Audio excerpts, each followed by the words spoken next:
G'day, Damian Callinan here. I'd like to start by apologising for not being live in the room to make a pitch for my new show Spoons. I know for many of you, my live pitches at RAV showcases and APACs are the highlight. And it must be gutting to have walked in and realised, oh no, Callinan's got a pre-recorded package. Oh. In fact, some of you are probably only come in the room because you want to watch Callinan rework the very model of how to pitch to a large group of people who are haphazardly and unkindly spread all over the auditorium on their iPads, answering emails about front of house issues that really could wait till later on. Believe me, I'd much rather be in the room myself, but unfortunately I'm off on tour honouring one of the many bookings that came from my previous highly successful pitch of Hall Stories. That's still available, by the way.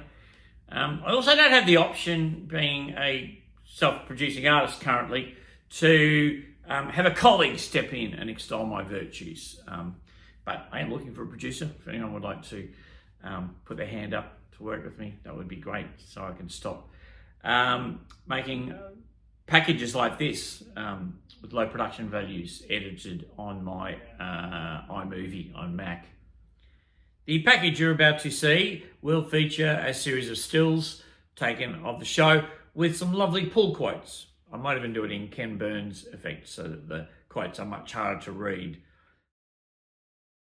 I'll then throw to some clips of my colleagues talking up the show.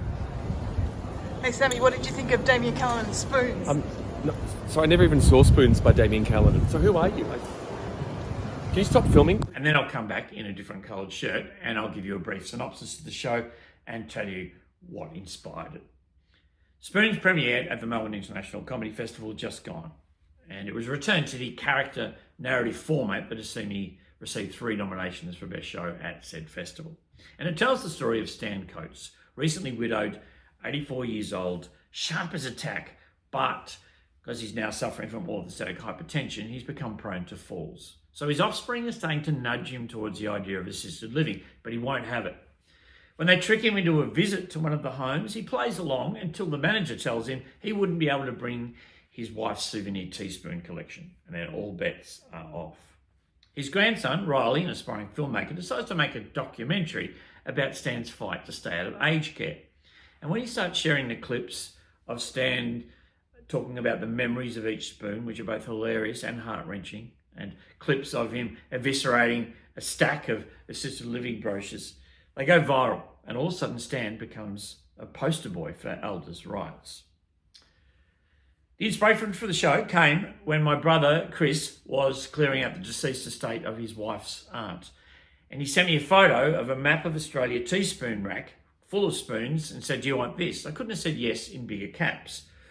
Anyway, when they arrived, there was a box of spoons as well, and it was full of notes and memories, but the memories had been dislodged from the spoons, and I didn't know Betty, but I just felt this great sadness about the disconnect. And I thought, why don't I do a show that reattaches the memories to those spoons? And that's what the show is.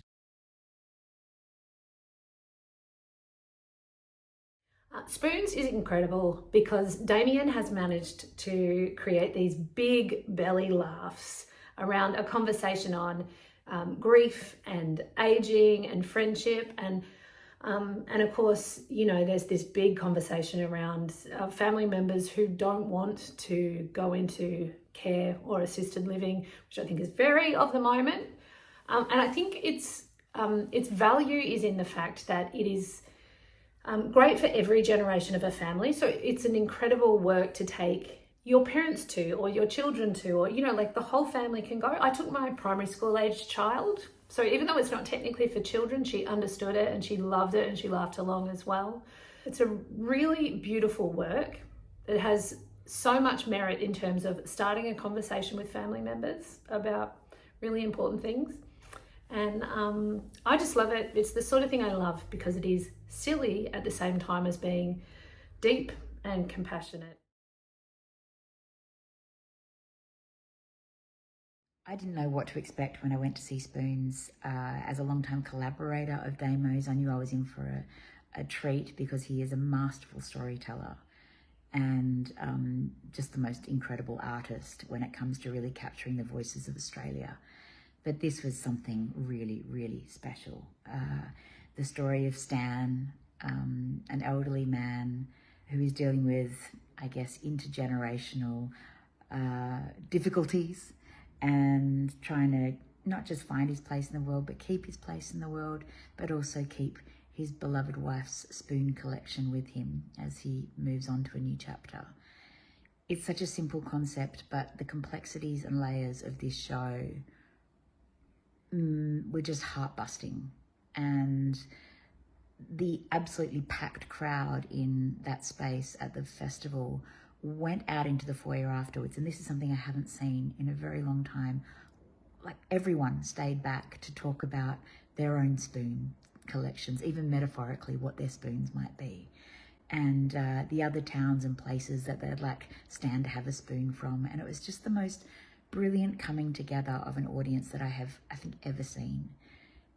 If Damo gets the chance to do that more in more places around Victoria, around Australia, then I think this can be a really life-changing show for so many people.